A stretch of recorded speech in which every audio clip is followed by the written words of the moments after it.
আজকে সন্ধে সন্ধে আমরা সবাই মিলে রেডি হয়ে বেরিয়ে পড়েছিলাম। আর কোথায় বেরোচ্ছি একটু পরেই সেটা তোমরা দেখতে পাবে। আজকে গিয়েছিলাম আমরা সবাই মিলে পিভিআরে। অনেক দিনের অপেক্ষার মুভি আজকে তো রিলিজ হয়েছে সেই জন্য। আর পুষ্পা টু এর ভালোবাসার, পুষ্পা টু এর অপেক্ষা তো সেটা আর মানুষের দেখার পরে আর কিছু বলার নেই।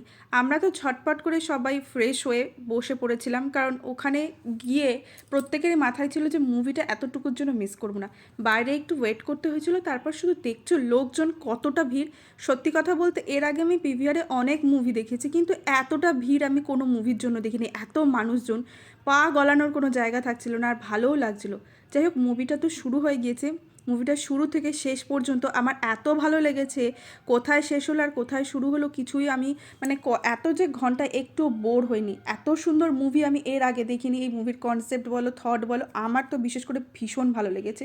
আর সকল মানুষেরই ভালো লেগেছে। মুভিটা শেষ হয়ে যাওয়ার পরও লোকজন দেখছো প্রত্যেকের মুখে শুধু অসাধারণ।